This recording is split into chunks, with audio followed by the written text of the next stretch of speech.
जय हिंद प्यारे बच्चों। तो आज हम आपके लिए लेकर आए हैं लक्ष्य 75 डे का सामाजिक विज्ञान। क्या लेकर आए लक्ष्य 75 डे में? यह सामाजिक विज्ञान, जो इसका आज ये 11वां दिन है। कौन सा दिन है? 11वां दिन है। और इसमें हम आपको सामाजिक विज्ञान का 15 वीवीआई क्वेश्चन करवाने वाले। कितना? 15 वीवीआई क्वेश्चन करवाने वाले, जो कि आपके एग्जाम के लिए बहुत ही महत्वपूर्ण है। तो आइए आज का क्लास शुरू करते हैं। तो देखिए फर्स्ट क्वेश्चन क्या है, और सहयोग आंदोलन जन आंदोलन था कैसे? क्वेश्चन समझिए। क्वेश्चन बोल रहा है कि जो असहयोग आंदोलन था ये जन आंदोलन मतलब लोगों का आंदोलन था। कैसे? तो ये सबसे पहले ये असहयोग आंदोलन ये गांधी जी के द्वारा चलाया गया था। किसके द्वारा? गांधी जी के नेतृत्व में स्टार्ट हुआ था। कब स्टार्ट हुआ? 1920 में। याद रखिएगा, ये आंदोलन कब शुरू हुआ था? 1920 में शुरू हुआ था। किसने शुरू किया था? गांधी जी ने। किसने किया था शुरू? गांधी जी ने किया था। सबसे पहले आप लोग ये याद रखिएगा।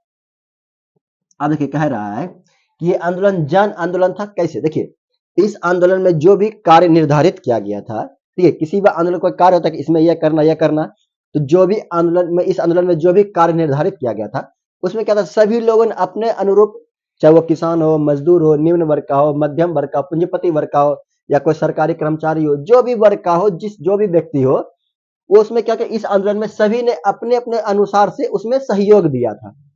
क्या क्या था? उसमें सहयोग किया था। जैसे कि अगर कोई छात्र है तो सरकारी स्कूल कॉलेज का बहिष्कार कर दिया। व्यक्ति सब ने क्या किया? विदेशी वस्तुओं का बहिष्कार किया। जो व्यक्ति सरकारी कोई पद पर है वो अपना पद त्याग दी, पद का बहिष्कार किया। और जिसको उपाधि दिया गया सरकार के द्वारा, सरकार मतलब अंग्रेजों के द्वारा, उसने वो उपाधि त्याग दिया। मतलब सभी व्यक्ति ने अपना आंदोलन इसमें योगदान दिया। और इससे पहले जितना भी आंदोलन हुआ था, यानी कि असहयोग आंदोलन या फिर 1920 से पहले जितना भी आंदोलन हुआ था वो किसी न किसी आर्थिक विशेष मतलब आर्थिक विशेष वर्गों का था। समझ लिए कि कोई आंदोलन हो रहा है वो कोई ना कोई वर्ग का होता था, चाहे मध्यम वर्ग, निम्न वर्ग हो, उस वर्ग का, और वो अपना आर्थिक हितों के लिए करता था, यानी उसमें सिर्फ उसी का हित रहता था। और जब ये असहयोग आंदोलन हुआ इसमें सभी लोगों ने मिलजुल कर भाग लिया, सभी लोगों ने अपना योगदान दिया, इसलिए इसको क्या कहा गया? असहयोग आंदोलन प्रथम जन आंदोलन था। आइए देखते हैं। कह रहा है कि 1920 में गांधी जी के नेतृत्व में चलाया गया असहयोग आंदोलन इस मायने में प्रथम जन आंदोलन था। क्या था? प्रथम जन आंदोलन था कि इससे पूर्व, यानी कि इससे पूर्व जितने सभी आंदोलन आर्थिक या सामाजिक आधार पर किसी वर्ग विशेष के द्वारा अपने हितों की रक्षा के लिए अथवा पूर्ति के लिए चलाए गए थे। यानी कह रहा है कि असहयोग आंदोलन के पहले जितना भी आंदोलन हुआ था वो किसी विशेष वर्ग के द्वारा चलाया गया था। वो अपना आर्थिक हित या कोई अपना पूर्ति के लिए चलाया था।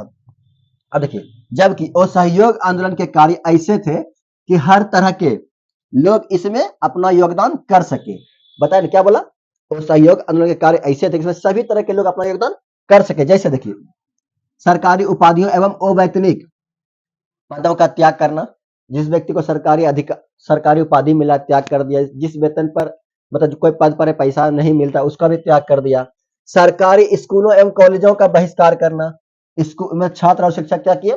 सरकारी स्कूल और कॉलेज का बहिष्कार किए।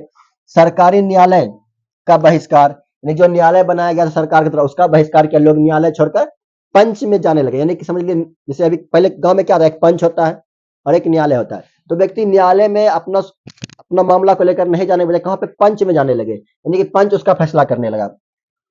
विदेशी वस्तुओं का बहिष्कार आदि। जनता ने अपने अपने स्तर के अनुरूप इन कार्यक्रमों में योगदान दिया और असहयोग आंदोलन को जन आंदोलन का रूप प्रदान किया। यानी कि सभी लोगों ने अपना योगदान दिया अपने अपने अनुसार, इसलिए इसको क्या कहा गया? प्रथम जन आंदोलन। एग्जाम में ऑब्जेक्टिव में क्वेश्चन आ सकता है कि किस आंदोलन को प्रथम जन आंदोलन कहते हैं? तो किस आंदोलन को? असहयोग आंदोलन को। असहयोग आंदोलन कब हुआ? तो कब हुआ बताइए आप लोग? तो 1920 में हुआ। कब हुआ? 1920 में।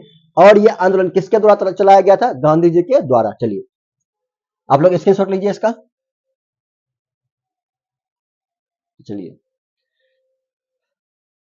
नेक्स्ट है, क्या है कि कोयला एवं लौह उद्योग ने, क्या क्वेश्चन है कि कोयला एवं लौह उद्योग ने औद्योगिकरण को गति प्रदान की कैसे?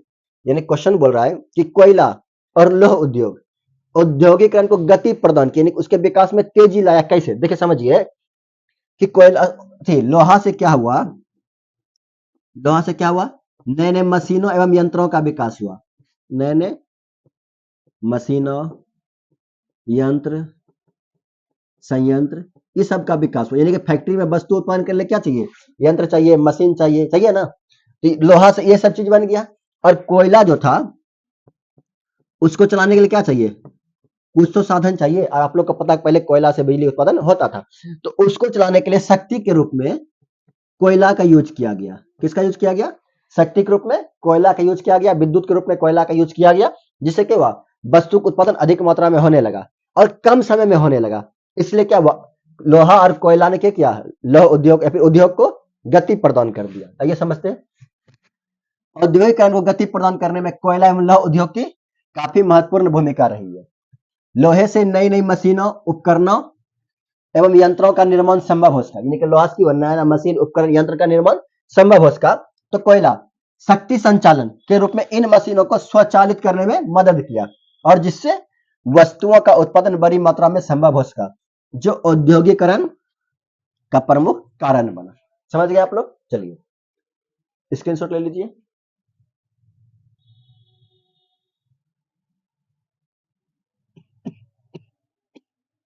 ले लिए आप लोग? चलिए नेक्स्ट है, क्या क्वेश्चन बोल रहा है कि शहरों ने किन नई समस्याओं को जन्म दिया? देखिए शहरों ने, क्वेश्चन क्या है? शहरों ने किन नई समस्याओं को जन्म दिया? देखिए जब औद्योगिकरण आया तो उद्योग जहां पे लगा वहां पे शहर का निर्माण हुआ। शहर में हम लोग क्या समझे? जहां पे अधिक आबादी हो उसे शहर कहते हैं। तो, तो जहां पे उद्योग लगा वहां पे शहर इसलिए बना क्योंकि गांव में उद्योग लगने का कारण क्या होता है? लघु और कुटीर उद्योग का पतन हो रहा था। तो गांव में बहुत सारे लोग बेरोजगार थे। तो उसने क्या, गांव में जितना भी लोग बेरोजगार थे सभी काम की तलाश में कहा शहर आ गया अचानक। और अचानक किसी जगह पर बहुत सारा आदमी आ जाएगा, समस्या तो होगा। तो क्या क्या समस्या होगा? तो पहला समस्या हुआ वहां पे आवास का। क्या समस्या हुआ? पहला रहने की। दूसरा रोजगार, यानी कि रोजगार नहीं मिल रहा था। अच्छे स्वास्थ्य, अच्छे स्वास्थ्य की भी समस्या हो गई, यानी प्रदूषण फैल गया। यातायात की दिक्कत आ गया, जाम उम लगने लगा। प्रदूषण फैल गया, जल आपूर्ति जैसी समस्या उत्पन्न हो गई। क्योंकि कम समय में अधिक लोगों के आगमन से प्रशासनिक व्यवस्था एवं दूसरी व्यवस्था भी चरमरा गई, जिससे उपरोक्त समस्या उत्पन्न होने लगी। समझिए आप लोग? यानी कम समय में अधिक लोग आया तो क्या हुआ? अब रहने में दिक्कत हो गई, सभी को काम नहीं मिला, अच्छे स्वास्थ्य व्यवस्था नहीं मिला, यातायात यानी कि जाम लगने लगा रोड पर, प्रदूषण फैल गया, जल आपूर्ति जैसी समस्या उत्पन्न हो गई। चलिए आप लोग इसके नेक्स्ट देखते हैं। नेक्स्ट है कि गुटेनबर्ग ने मुद्रण यंत्र, किसका? मुद्रण यंत्र का विकास कैसे किया? क्वेश्चन समझिए, क्या क्वेश्चन बोला कि गुटेनबर्ग ने मुद्रण यंत्र का विकास कैसे किया? मुद्रण यंत्र बोले मतलब कि प्रेस, यानी किसी पे छपाई करने वाला मशीन। क्या बोल रहा है? छपाई करने वाला मशीन।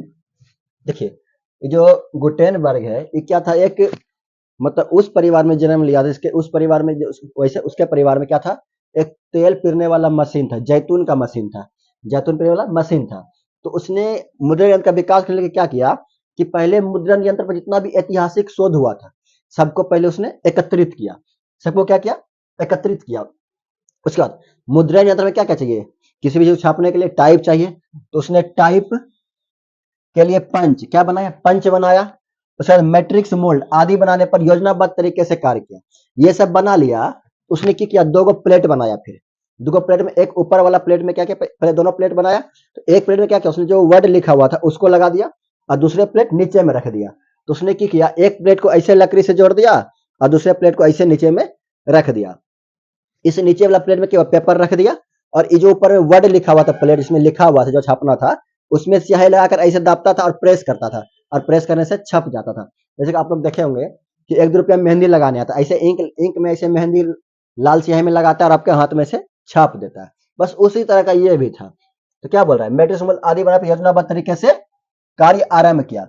उसने हैंड प्रेस में लकड़ी के चौखट में दो समतल भाग में प्लेट, एक बेड एक नीचे, यानी कि एक के एक दूसरे के नीचे उसने लगा दिया समांतर रूप से, यानी एक दूसरे के सामने रखा।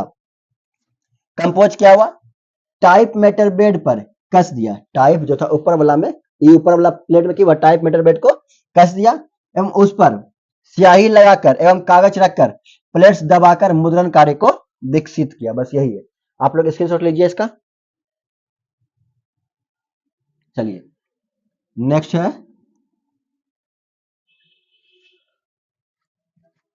औद्योगिक क्रांति ने किस तरह विश्व बाजार के स्वरूप को विस्तृत किया?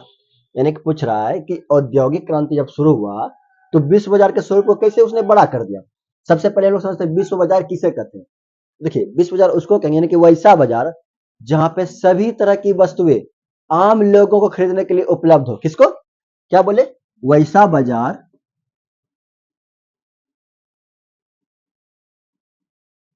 जहां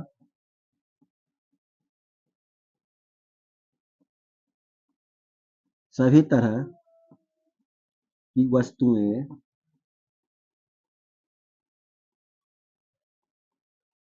आम लोगों को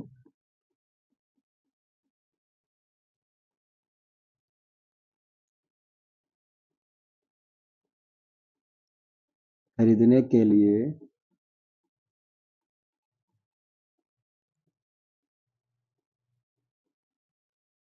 उपलब्ध हो, उसको हम लोग क्या कहते हैं? उसको हम लोग क्या कहते हैं? तो उसे उसे हम लोग क्या कहते हैं? विश्व बाजार कहते हैं। क्या कहते हैं? विश्व बाजार कहते हैं। अब पूछ रहा है कि औद्योगिक क्रांति जब आया तो इस विश्व बाजार को विस्तृत कैसे किया। देखिए, औद्योगिक क्रांति के लिए क्या चाहिए? उद्योग को चलाने के लिए क्या चाहिए? कच्चा माल चाहिए। कच्चा माल से जो वस्तु बनेगा, यानी कि वस्तु का उत्पादन होगा, और वस्तु को बेचने के लिए क्या चाहिए? एक बाजार चाहिए। तो कच्चा माल और वस्तु के उत्पादन के लिए क्या हुआ? लोग बाहर निकला, और वस्तु को बेचने के लिए भी बाहर निकला अपने देश से। अपने देश से बाहर निकला तो वहां गया तो देखा वहां कच्चा माल भी बना बनाया बाजार भी उसको मिल गया। तो इसी तरह की वो अपना वस्तु दूसरे देश में जाकर बेचने लगा, और जब बेचने लगा देखा वहां कच्चा माल उपलब्ध है, तो इसने इन लोगों ने जुगाड़ लगा कर उस जुगाड़ लगाकर उस देश को अपना गुलाम बना लिया, उपनिवेश बना लिया। और यहाँ से उपनिवेशवाद भी शुरू होता है। और कि वह जब उपनिवेश बनाया तो इस देश का पूंजी दूसरे देशों में प्रवाह करने लगा। इस तरह से विश्व बाजार की वह बढ़ता गया। आइए देखिए समझते हैं। विश्व बाजार के स्वरूप को विकसित करने में औद्योगिक क्रांति का महत्वपूर्ण भूमिका है। कारखानों के लिए कच्चा माल, कारखानों के लिए कच्चा माल उपलब्ध कराने तथा उत्पादित वस्तुओं के लिए बाजार उपलब्ध उपलब्ध कराने का काम विश्व बाजार ने किया। किसने किया? विश्व बाजार ने। यानी कि उत्पादित वस्तु और कच्चा वस्तु को बेचने के लिए वो बाजार उपलब्ध कौन कराया? विश्व बाजार ने कराया। इस प्रक्रिया में उपनिवेशवाद ने महत्वपूर्ण योगदान किया। साथ ही साथ बाहर की पूंजी या वो साथ ही साथ पूंजी के प्रवाह और श्रमिकों के पलायन ने विश्व बाजार के विस्तार में सहयोग दिया। यानी कि क्यों? जैसे विश्व बाजार आया तो उसमें पूंजी का प्रवाह होने लगा, श्रमिकों का पलायन होने लगा। जब ये दोनों होने लगा तो विश्व बाजार का स्वरूप और बढ़ता चला गया। तो आप लोग इसे सुन लीजिए इसका। चलिए, ये भी याद कर लीजिए, ये भी क्वेश्चन पूछता है विश्व बाजार किसे कहते हैं। नेक्स्ट है, क्या बोले, किन्हीं दो प्रावधानों का जिक्र करें जो भारत को धर्मनिरपेक्ष देश बनाता है। यानी बोल रहा है कुछ दो गो बात आप बताइए जो भारत को धर्मनिरपेक्ष बताता है। देखिए, सबसे पहले आप लोग भी जानते हैं कि भारत का कोई अपना धर्म नहीं है। भारत का कोई अपना धर्म नहीं है, यानी कि ये भारत के संविधान में ही लिखा हुआ है, अपना धर्म नहीं है। और ये जो हल्ला मचा है कि भारत हिंदू राष्ट्र बनेगा, तो ये संभव नहीं है। उसके लिए संविधान को चेंज करना पड़ेगा, जो कि पॉसिबल नहीं है। और दूसरा, आप लोग जानते हैं कि भारत में किसी भी व्यक्ति को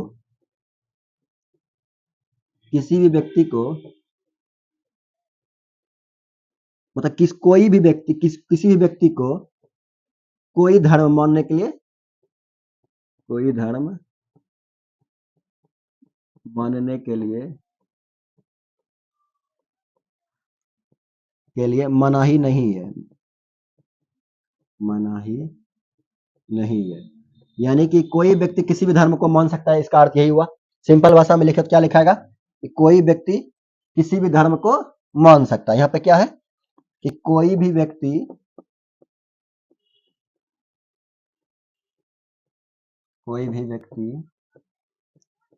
किसी भी धर्म को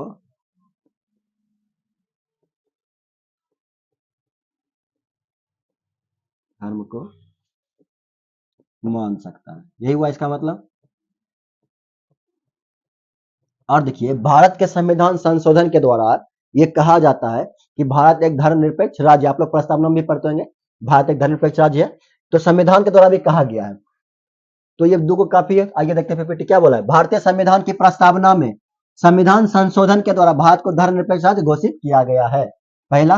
दूसरा, संविधान में इस बात का स्पष्ट उल्लेख कर दिया गया है कि भारत का अपना कोई धर्म नहीं है।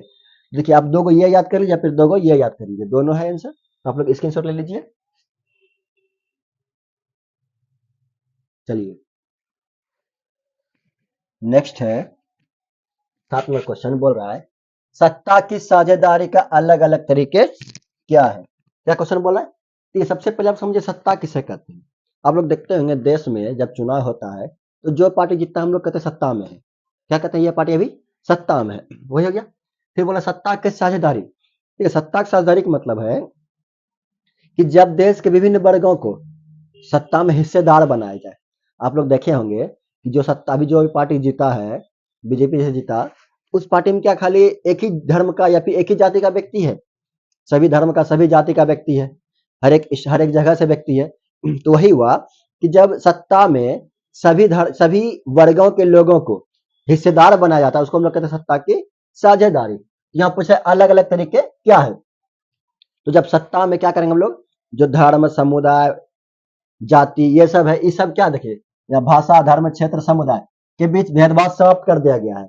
ये भी सत्ता की साझेदारी क्योंकि सभी को मिला दिया गया। दूसरा देखेंगे क्या बोल रहा है, सरकार का जो 3 अंग है विधायिका कार्यपालिका और न्यायपालिका। कौन कौन सरकार का 3 अंग कौन कौन है, विधायिका कार्यपालिका और न्यायपालिका। कौन कौन, विधायिका कार्यपालिका और न्यायपालिका के बीच अभी लोग देखेंगे कि शक्ति का बंटवारा किया गया। क्या किया गया, शक्ति का बंटवारा, एक सत्ता का विभाजन कर दिया गया है और ऐसी व्यवस्था किया है कि कोई अंग अपने अधिकारों का दुरुपयोग नहीं कर सके।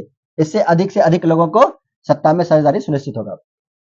यानी कि सरकार का जो 3 अंग है विधायिका कार्यपालिका न्यायालय, उसके बीच में सत्ता का बंटवारा हो चुका है। उसके बाद आप लोग देखिए कि केंद्र और राज्य स्तर पर भी सत्ता का विभाजन हुआ है, जिसके लिए 3 सूची बनाया गया। कौन कौन सूची, संघ सूची, राज्य सूची एवं समवर्ती सूची।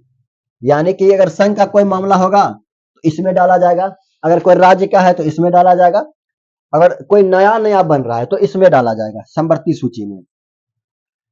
यानी कि समझ लीजिए जैसे कि शिक्षा पर केंद्र का अधिकार है तो किसका हो जाएगा, वो संघ सूची का। जनगणना कौन करवाता है, राज्य भी करवाता है और केंद्र भी करवाता है, तो संघ सूची में आ जाएगा। यानी कि जो राज्य जैसे कि बिहार पुलिस किसका है, राज्य का है, इसमें राज्य में डालाएगा। और कोई नया जैसे कि मंचले अभी आप लोग हल्ला क्या मतलब एलियन आ रहा है, तो ये सब अगर कुछ भी घटना हो इससे संबंधित तो वो इसमें रखा जाएगा। और कहा जाता है कि कभी संघ और राज्य में जब विवाद होता है, किसमें, संघ और राज्य में जब विवाद होता है उसमें संघ की मान्यता होता है, पावर किसको होता है, संघ को। चलिए आप लोग स्क्रीनशॉट लीजिए इसका। चलिए नेक्स्ट 8 नंबर क्वेश्चन देखते हैं क्या है। शिक्षा का अभाव लोकतंत्र के लिए चुनौती है, स्पष्ट करें। देखिए शिक्षा का अभाव बोल रहा है लोकतंत्र के लिए चुनौती है, स्पष्ट करें।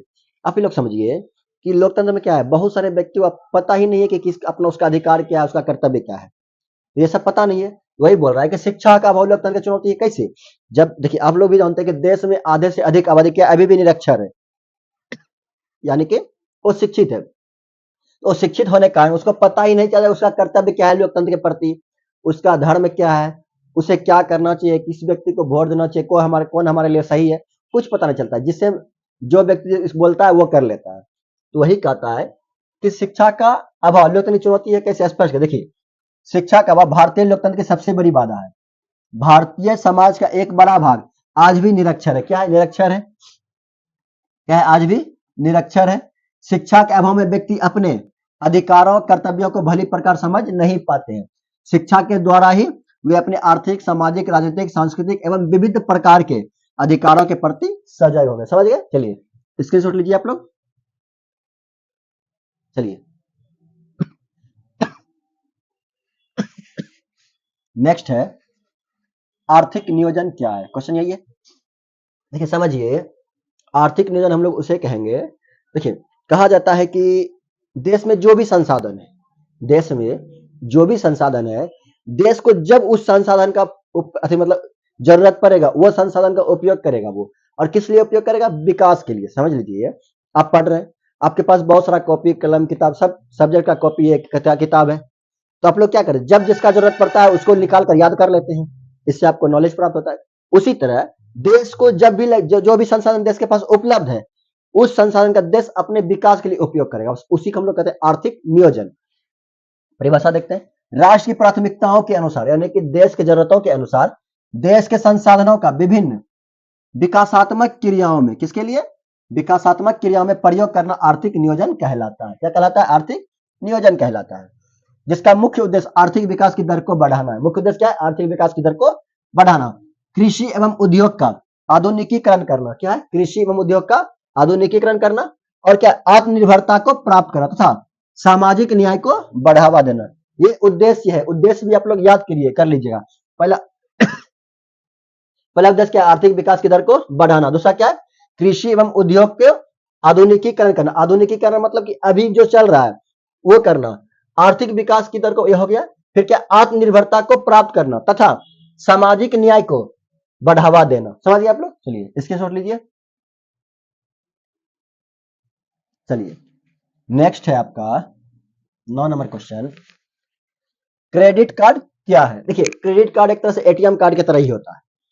ये भी क्या होता है? बैंक देता है। ये भी प्लास्टिक का बना, जिसे हम लोग प्लास्टिक का मुद्रा भी कहते हैं। जो क्रेडिट कार्ड है इसमें क्या होता है कि ये भी एटीएम की तरह कार्ड है, वैसे इससे हम लोग पैसा नहीं निकालते हैं।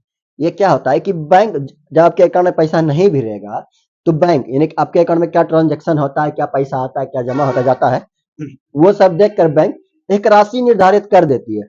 और उस राशि से आपके अकाउंट में पैसा नहीं भी रहने पर आप क्या करते हैं, कर सकते हैं उससे कोई सेवा और वस्तु खरीद सकते हैं।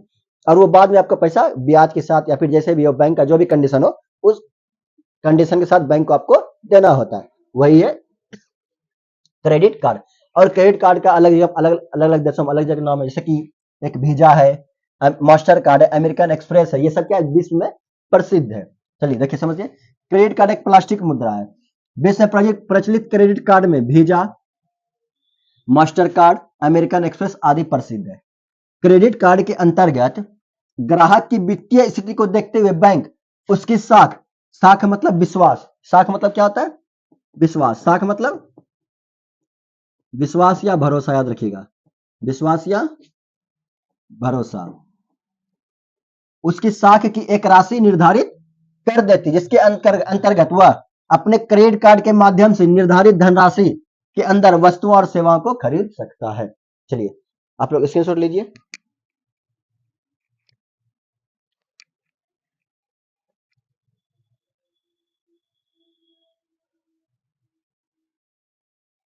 तो चलिए नेक्स्ट देखते हैं। नेक्स्ट क्या है? वैश्वीकरण से आप क्या समझते हैं? वैश्वीकरण मतलब विश्व का एकीकरण। मतलब कि समझिएगा कि विश्व का एकीकरण का मतलब हुआ कि विश्व में जितना भी देश है सभी देशों की अर्थव्यवस्था को मिला देना। यानी कि बोल सकते हैं अगर कोई व्यक्ति भारत का है तो दूसरे देश में जाकर व्यापार कर सकता है, कोई वस्तु बेच सकता है, उधर दूसरे देश से वस्तु भारत आ सकता है। यानी कि अपना अर्थव्यवस्था को विभिन्न देशों के लिए खोल देना। समझ रहे हैं? उसी को हम लोग बोलते हैं वैश्वीकरण। आप लोग समझिए, जैसे आप लोग यहाँ क्या है, भारत में अधिकतर सामान चीन का बिकता है, अमेरिका का बिकता है, सब इस सब का सामान आता है। वही अगर वैश्वीकरण नहीं होता तो भारत का सामान भारत में ही रह जाता, अमेरिका का सामान अमेरिका में ही रह जाता। इसलिए वैश्वीकरण लाया गया कि सभी देशों का अर्थव्यवस्था का एकीकरण किया जाए, सभी देशों की अर्थव्यवस्था को एक दूसरे के लिए खोल दिया जाए व्यापार करने के लिए। ऐसे समझते हैं। वैश्वीकरण वह प्रक्रिया में जिसके द्वारा विश्व के विभिन्न अर्थव्यवस्था का समन्वय या एकीकरण किया जाता है, यानी कि मिला दिया जाता है, ताकि वस्तुओं एवं सेवाओं, प्रौद्योगिकी, पूंजी और श्रम का निर्बाध प्रवाह हो सके। ये सब बिना रुके प्रवाह उसके बिक सके। चलिए स्क्रीनशॉट लीजिए आप लोग। चलिए नेक्स्ट है 12 नंबर। क्या क्वेश्चन है? भारत के किन भागों में नदी डेल्टा का विकास हुआ? सबसे पहले हम लोग समझते हैं ये डेल्टा क्या होता है। क्या समझेंगे? ये डेल्टा क्या होता है? अब समझिए ये नदी बह रही है। क्या बोले? ये नदी बह रही है, नदी बहती हुई जा रही है। और यहाँ पे क्या है? समुद्र है। ये क्या है? ये क्या है? ये समुद्र है। नदी बहती हुई जा रही है ऐसे। और अपने सारा बहुत सारा कचरा गाड़ लेके जाती, कचरा उचरा लेके जाती है, बहुत सारा कचरा कचरा भरा हुआ है इसमें। ये इसको बहाकर लेते हुए जा रही है। तो नदी जब समुद्र के पास पहुंचती है, इतना कचरा हो जाता है इसके पास कि ये क्या इस कचरा को समुद्र में धकेल ही नहीं पाती, गिरा ही नहीं पाती है। तो क्या करती है नदी, इस सब कचरा को यहीं पर छोड़कर, ये जो कचरा है, एक मिनट रुकिएगा, ये कचरा क्या करता है यहीं पर छोड़कर, इसे यहाँ पे कचरा को छोड़ दिया और नदी ऐसे ऐसे करके जाके समुद्र में इधर उधर से गिर जाती है। तो कचरा तो यहीं रह गया। तो यही जो कचरा रहा, इसी कचरा को हम लोग बोलते हैं डेल्टा। क्या बोलते हैं कचरा को? डेल्टा कहा जाता है। क्या कहता है? डेल्टा, याद रखिएगा। क्या कहते हैं इसको? डेल्टा कहते हैं। तो पूछ रहा है कि भारत के किन भागों में नदी डेल्टा का विकास हुआ है। देखिए, उत्तर भारत का मैदानी क्षेत्र में। कहा हुआ है? उत्तर भारत का मैदानी क्षेत्र में, पूर्वी तटीय मैदान एवं दक्षिणी भारत के कुछ क्षेत्रों में नदी डेल्टा का विकास हुआ है। और जहां पे ये नदी डेल्टा का विकास होता है, वहां पे चूना, पोटास और फास्फोरस जैसे तत्वों का प्रधानता हो जाता है। और जब ये चूना, पोटास और फास्फोरस जैसे तत्व उस मिट्टी में मौजूद रहेगा, तो क्या होता है उस मिट्टी में, वो मिट्टी अधिक उपजाऊ हो जाता है। क्या होता है? अधिक उपजाऊ होता है। और वहां पे क्या होता है? गहन कृषि किया जाता है। कौन सा कृषि होता है? गहन कृषि। याद रखिएगा, जहां पे डेल्टा बनता है तो क्या क्या तत्व पाता है? चूना, पोटास और फास्फोरस। क्या क्या पाता है? चूना, पोटास और फास्फोरस। तो और क्या होता है, ये मिट्टी तब उपजाऊ हो जाती है इसके वजह से। और यहाँ पे कौन सा कृषि होता है? यहाँ पे गहन कृषि किया जाता है। आप लोग इसके सुन लीजिए इसका। चलिए, नेक्स्ट है, चिपको आंदोलन का वर्णन करें। क्या क्वेश्चन है? चिपको आंदोलन। देखिए, चिपको आंदोलन जो है उत्तर प्रदेश में हुआ था। कहां हुआ था? उत्तर प्रदेश में। उत्तर प्रदेश में एक जगह था टिहरी गढ़वाल। क्या जगह का नाम था? टिहरी गढ़वाल। यहाँ पे क्या हुआ था कि ये उत्तर प्रदेश था, टिहरी गढ़वाल जिला था।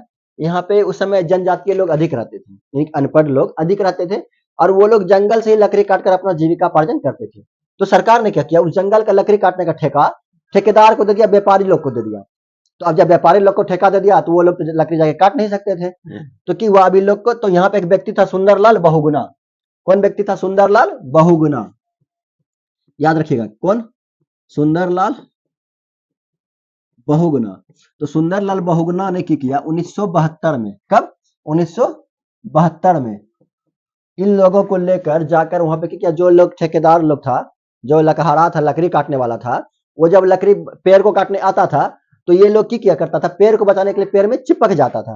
क्या करता था? पेड़ को बचाने के लिए पेड़ में चिपक जाता था। बस उसी को कहा गया चिपको आंदोलन। तो ये आंदोलन कब हुआ? आपका 1972 में हुआ। किसके नेतृत्व में हुआ? सुंदरलाल बहुगुणा के नेतृत्व में। कहा हुआ? उत्तर प्रदेश के टिहरी गढ़वाल जिला में। कहा हुआ? उत्तर प्रदेश के टिहरी गढ़वाल जिला में। आइए देखते हैं, उत्तर प्रदेश के टिहरी गढ़वाल के पर्वतीय जिले में सुंदरलाल बहुगुणा के नेतृत्व में अनपढ़ जनजाति के द्वारा 1972 में, कब?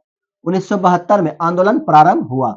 इस आंदोलन में स्थानीय लोग ठेकेदारों की कुल्हाड़ी से हरे भरे पौधे को काटते देख उसे बचाने के लिए पेड़ में चिपक जाते थे। पेड़ में चिपक जाते थे। इसे क्या कहा गया? चिपको आंदोलन कहा गया। चलिए इसे सुन लीजिए आप लोग। चलिए नेक्स्ट देखते हैं। नेक्स्ट है 14 नंबर क्वेश्चन, खनिजों के संरक्षण और प्रबंधन से आप क्या समझते हैं? देखिए, खनिज का संरक्षण प्रबंधन बोला है, तो खनिज का संरक्षण प्रबंधन इसलिए करना चाहिए क्योंकि खनिज क्या उद्योग का आधार है। एक खनिज देखिए नवीकरणीय पदार्थ भी है। खनिज क्या क्षयशील है, समाप्त हो जाएगा, बनने में बहुत अधिक समय लगेगा। तो इसलिए इसका संरक्षण करना जरूरी है। क्योंकि अभी क्या हो रहा है, उद्योग का विकास करने के लिए खनिज का अधिक मात्रा में दोहन हो रहा है, तो उसको रोकना चाहिए। तो कैसे नियंत्रण कर सकते हैं? उसका कोई विकल्प खोजना चाहिए, कोई सस्ता मार्ग खोजना चाहिए, उसके उपयोग पर नियंत्रण करना चाहिए, तब तो उसका संरक्षण कर पाएंगे। आइए देखते हैं, खनिज क्षयशील एवं अनवीकरणीय संसाधन। याद रखिए पहले, खनिज कैसा संसाधन है? अनवीकरणीय संसाधन है। इसकी मात्रा सीमित है। क्या है? इसकी मात्रा सीमित है। इसका पुनर्निर्माण असंभव है। पुनर्निर्माण क्या? असंभव है। खनिज उद्योगों का आधार है, किंतु औद्योगिक विकास के लिए खनिजों का अतिशय दोहन एवं उपयोग उनके अस्तित्व के लिए क्या है? संकट है। उनके अस्तित्व के लिए क्या है? ये संकट है। अतः खनिजों का संरक्षण एवं प्रबंधन आवश्यक है। क्या बोल रहा है कि अतः खनिजों का संरक्षण एवं प्रबंधन आवश्यक है। खनिज संसाधन के विवेकपूर्ण उपयोग के 3 बातों पर निर्भर करता है। यानी बोल रहा है खनिज संसाधन का अगर विवेकपूर्ण उपयोग करना चाहते हैं, उसको बचाना चाहते हैं, तो 3 बात पर निरंतर कर। देखिए, पहला क्या है?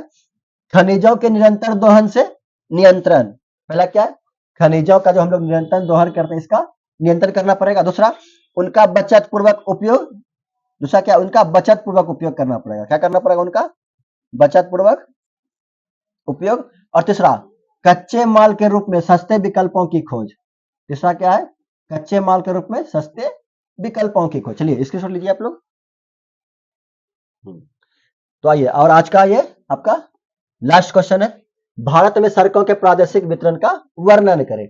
ये प्रादेशिक वितरण मतलब बोल रहा है कि सड़क कहाँ कहाँ लंबा अधिक है, घनत्व है, वो पूछ रहा है। तो आप लोग देखिएगा, अगर लंबाई के दृष्टिकोण से देखें, लंबाई दृष्टिकोण से, तो फर्स्ट स्थान पर आपका महाराष्ट्र। फर्स्ट स्थान पर कौन है? महाराष्ट्र। बोलिए फर्स्ट पे कौन है? महाराष्ट्र है। फर्स्ट पर कौन है? महाराष्ट्र।